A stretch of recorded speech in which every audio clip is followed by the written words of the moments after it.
Hey, Nick here. You know what DNA stands for? I've figured it out. This is it.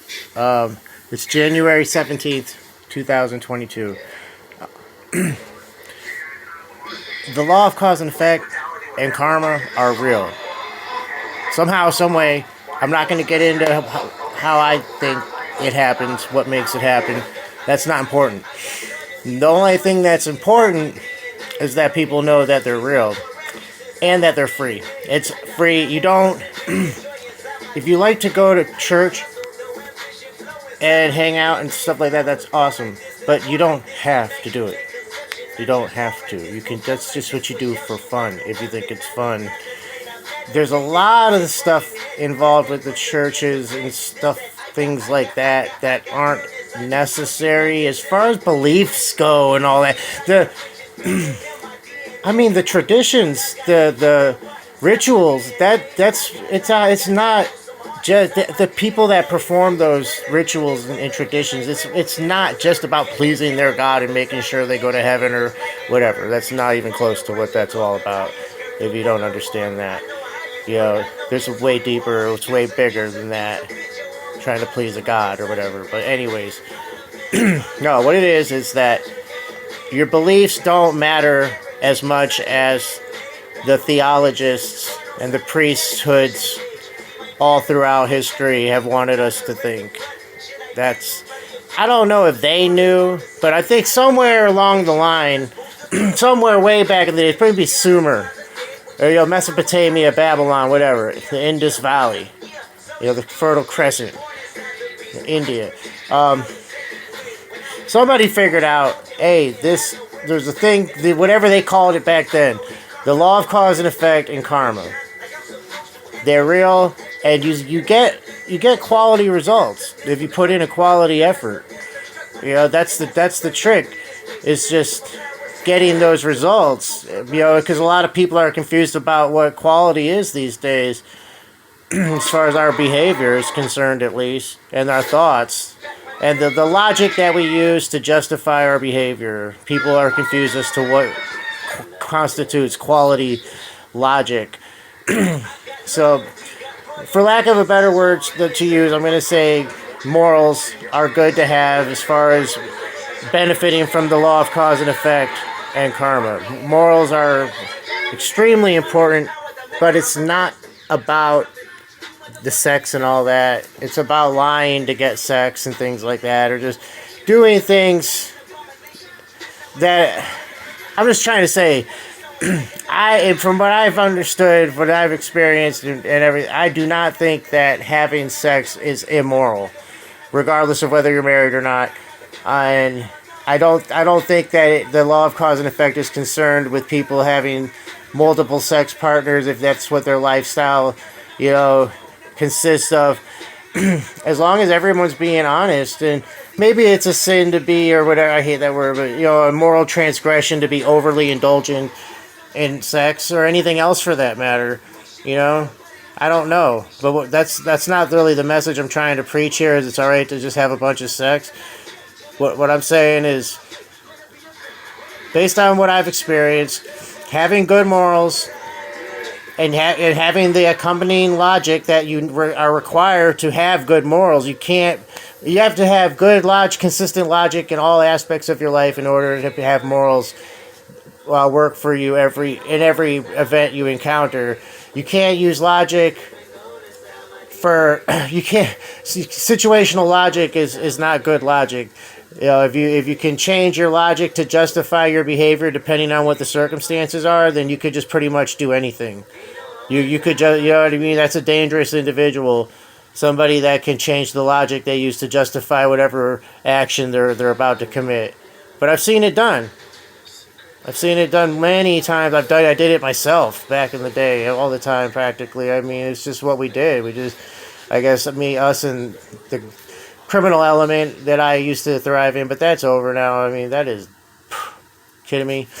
Anyways, so law of cause and effect real, karma's real, but this is the kicker. You gotta have good motives too. Whenever you go into a cause, if your effects are going to be quality, you got, for a quality cause, you got to have good, pure motives. So for me, like in the past, probably not having anything, any motive that included, even if it was just a little bit off to the side, something like I'll look smart for people, or I'll get some chicks, maybe. Any type of motive like that would contaminate my effects, pretty much, because they weren't pure.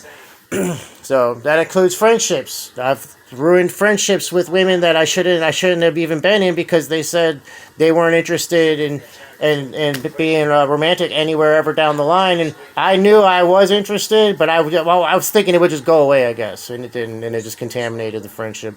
I should have backed off from the get go, but that was a mistake I made, and I don't want to make those kinds of mistakes with women or other whatever, and those types of mistakes in general. And it would be good if guys didn't make that mistake with women too.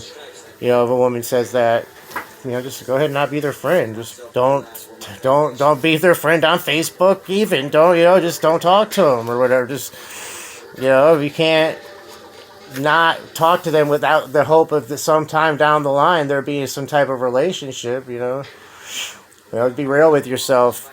Especially women in recovery. When they're serious about that, they don't want guys contaminating their recovery plan. So respect that. But and the looking smart thing, I don't know. I used to memorize stuff thinking that one day I would say it and someone would be there and think it was smart. And I could have been learning so much more than that. I don't. But oh well, it wasn't. It was not the worst thing I could have been doing with my time.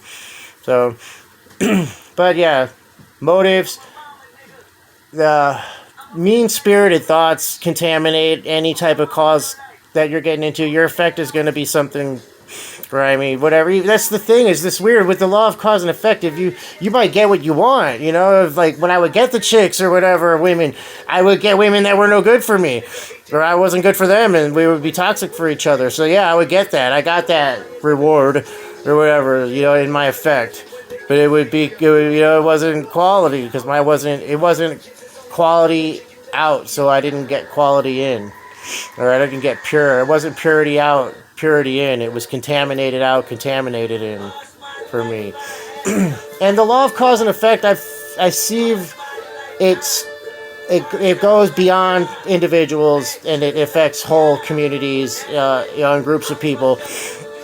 Sometimes people, that's why good thing or bad things can happen to good people. They get caught up in someone else's unpure effect or unquality effect, less than desirable effect. Karmic entanglement is what I've named it myself. You end up getting someone else's bad karmic retribution just by being in close proximity to them. So you might not have bad effects or bad karma coming at you, but you might have a partner who does, and you're going to suffer. And if there's a god or gods, there's only so much that they are going to be able to do without making themselves known. And for some reason, maybe they're not allowed to make themselves known. We don't know. Maybe there's rules out there for God or the gods. I have no freaking clue, but it doesn't matter. You don't have to go to church. You don't have to do that. Churches and stuff like that, organized religions, do not have to be a huge part of your life. You don't have to believe Jesus died and was in the ground or in a cave for 3 days and then came out of the cave alive again. At a literal form. The symbolic form of, what Jesus means to me is very, very deep. But I don't believe that he was dead for 3 days and came back to life and all, I just don't believe. I think it's the symbolic, what that's symbolic for is way more beautiful than trying to believe that part actually happened. It's like the stories were written by God. Is that good enough? You know what I mean? Does it have to literally have happened? That takes all the magic out of it. The whole Bible, in effect, a lot of it, the fact that it was written by humans, I believe through God or gods, and a lot of people wouldn't understand that, but they're not ready to understand that, and I'm not going to explain it to them, because then I'll be robbing them of the experience of understanding it on their own. And I don't need to do that. I don't have to be that guy that points everything out, except for this, because it will benefit them to understand how beautiful the Bible is on their own one day, or never understand how beautiful the Bible is. And that's okay too. If they think it's crap, they're right in their opinion. That doesn't mean they're crap for thinking it. That's how the Bible works. You don't have... I'm not going to get into the Bible right now, but yeah, anyways, no, the stories in the Bible are so beautifully and masterfully written that to try to force them to have happened using science and scientific techniques and actual historical procedures takes all of the magic out of it, and you just ruin everything. To me, it just ruins everything. And then to make fun of the people that think it really happened is just a waste of time to me too. It's sad to me that there's people out there that they mentally bend up their brain trying to make themselves believe that Noah's Ark actually happened exactly as it says in the Bible. I actually think Noah's Ark is a prophecy. You think I'm crazy or whatever. You know, who's crazier, me that thinks it's a prophecy, or the people that think it actually happened? You know, but yeah, I think it could be, a tsunami hitting the United States, and that's Noah's Ark. That's the Noah's Ark act. That's a prophecy, like for Atlantis, right? That Atlantis totally drowned, but it's not. Atlantis isn't real. Atlantis is symbolic for the east coast of the United States. And there's going to be a tsunami that's going to wipe it out, and that's what I think. That's more. See, I can think openly like that now. I'm not stuck in this rigid little box. Like it had to happen, or it didn't have to happen. It didn't. Like it's scientifically proving it. I mean, I did it. I did it for like over a year or something, talking about how Noah's Ark couldn't possibly, the flood itself couldn't possibly have happened, or everything would look completely different. Everything, our entire Earth would look completely different now if Noah's Ark, if the flood part actually happened. 4,000 years ago is nothing in geological time. There wouldn't be hard. But anyways, enough of that, man. I think it's more beautiful to appreciate the Bible and just look at it like it was written through humans by God or gods, and that's that, and enjoy it from that aspect. But law of cause and effect, karma's real. Reduce your cravings. Don't want for things, and don't not want for things, and just let things happen. Let reasons happen. They say everything happens for a reason. Let that reason happen. Don't try to prevent effects from following their causes, because that's like moral transgression, is to prevent an effect from following its cause. For real. A lot of parents make that mistakes, and then their children are out there walking little effects everywhere of the parent not letting the child feel their own effects. So the parent would suck up the effects for the kid. The kid would make the causes. The parent would suck up the effects, but then that would in itself become another cause, and then the kid would grow up and be an effect. That effect would be there everywhere it went. That's how that works when a parent prevents a child from getting the effects of their causes. So anyways, stay tuned for more wisdom like that, I guess. I don't know, but you don't have to go to churches and stuff. I think tithing is definitely recommended, just to do it if you can, 10%. Not to me. I'm saying to a charity. Something where you know the money is going to go towards what you want it to. You don't... Come on, man. I mean, there's churches out there that are contaminated with pedophilia. That's not a sign like, hey, this is rotten. This is a rotten product we've got here. I don't know what else could be. So you don't have to give your money to that kind of institution. You can give your money to Habitat for Humanity instead. And just do the law of cause and effect. It doesn't matter what God. So the law of cause and effect is blind to what God you believe in or not believe in.